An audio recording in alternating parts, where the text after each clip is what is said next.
Olá, você já parou para pensar como é que a vida se tornou essa coisa tão incrivelmente diversa? De uma bactéria minúscula a uma baleia azul gigantesca. A resposta para tudo isso está numa única e poderosa ideia. Hoje a gente vai desvendar o que é, afinal de contas, é a evolução. E para nos guiar nessa exploração, a gente vai usar como base o material de aula do professor doutor Luiz Gustavo da Conceição Galeiro, lá da Universidade Federal do Triângulo Mineiro. E o nosso ponto de partida já começa com uma citação bem forte. Olha só que frase poderosa do geneticista Theodosius Dobzhansky. O que ele quis dizer é que, sem evolução, a biologia vira só um amontoado de fatos soltos, sabe? A evolução é o fio que costura tudo, que conecta os pontos e dá sentido a esse quebra-cabeça gigante que é a vida. Então vamos lá para a definição. De um jeito bem simples, evolução é qualquer mudança nas características que são passadas de pai para filho numa população, de uma geração para outra. Pensa assim, é como uma receita de família que cada geração muda um pouquinho. Um tempero a mais aqui, um ingrediente diferente ali. Com o passar de muito tempo, essas pequenas mudanças podem criar um prato totalmente novo. Essa é a essência da evolução. Então, nessa nossa conversa, a gente vai ver o que é essa tal de evolução e por que ela é tão importante, que tipo de padrões ela deixa pra gente ver na natureza, o que faz ela acontecer e, claro, vamos quebrar alguns mitos bem famosos sobre o assunto. Tá, beleza, essa é a definição técnica. Mas e daí? Por que isso importa na nossa vida, no dia a dia? Para que serve saber sobre evolução hoje em dia, fora da sala de aula? E é aqui que a gente vê o verdadeiro poder da coisa. A evolução não só explica a biodiversidade absurda do planeta, mas ela nos ajuda a resolver problemas bem urgentes.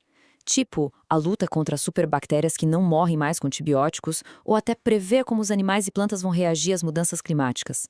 É uma ciência viva, com impacto direto na nossa vida.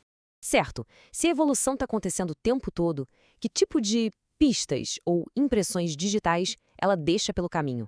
Vamos dar uma olhada agora nos padrões incríveis que a evolução desenha na natureza. Um padrão clássico é a tal da radiação adaptativa. Pensa assim, uma única espécie ancestral chega num lugar novo e de repente se espalha e se diversifica super rápido, gerando várias espécies novas para ocupar cada cantinho daquele ambiente. O exemplo mais famoso, os tentilhões de Darwin, lá em Galápagos. A partir de um ancestral comum, surgiram várias espécies, cada uma com um formato de bico diferente, perfeito para comer um tipo de comida. Uma verdadeira explosão de diversidade. E isso nos leva para outra pista fundamental, a homologia. Homologia é quando a gente encontra características parecidas em espécies diferentes. Não por acaso, mas porque elas herdaram isso de um mesmo ancestral, lá no passado. E essa imagem aqui é simplesmente fantástica. Dá uma olhada, a estrutura de ossos do nosso braço é basicamente a mesma da pata de um cavalo, da nadadeira de uma baleia e da asa de um pássaro. As funções são totalmente diferentes, mas o projeto básico, a planta, é a mesma. Essa é uma das provas mais fortes de que todos nós compartilhamos um ancestral em comum. Agora, em total contraste com a homologia, a gente tem a evolução convergente. Aqui a história é o oposto. Linhagens que não têm nada a ver uma com a outra acabam desenvolvendo características parecidas de forma independente. Geralmente, isso acontece porque elas enfrentam os mesmos desafios no ambiente. Pensa comigo. Um inseto, um peixe e um mamífero. São ramos da vida totalmente separados, mas a física da água é a mesma para todo mundo.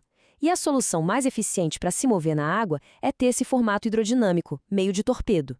A evolução, em caminhos diferentes, chegou na mesma resposta genial.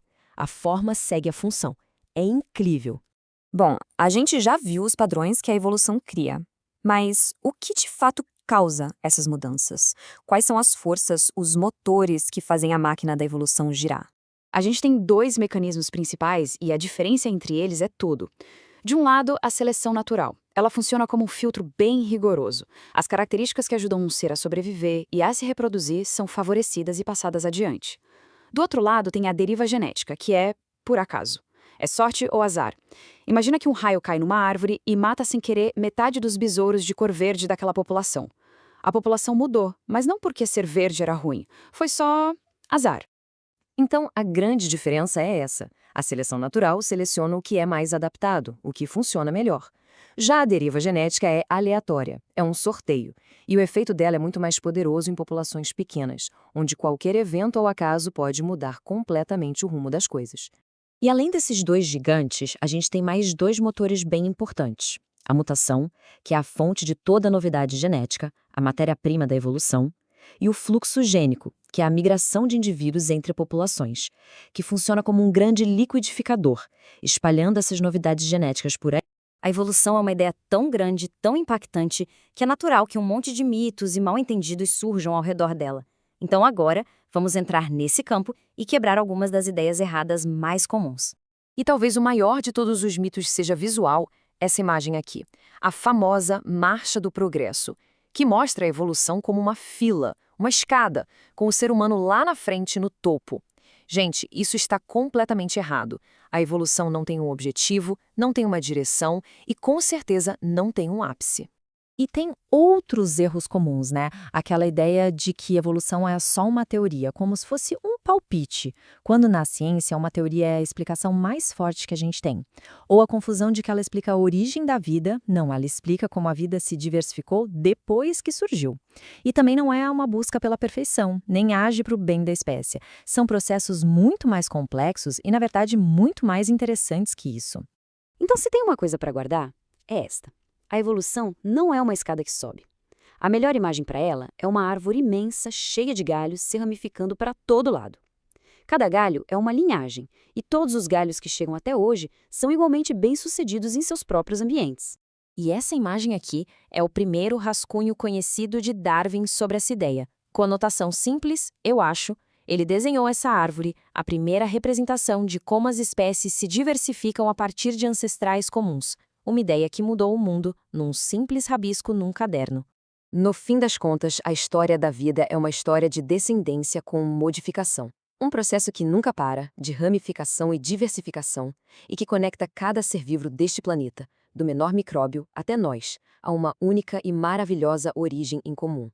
E isso tudo nos deixa com uma pergunta no ar. Se a evolução é essa árvore que nunca para de crescer e se ramificar, para onde será que os próximos galhos da grande árvore da vida vão apontar?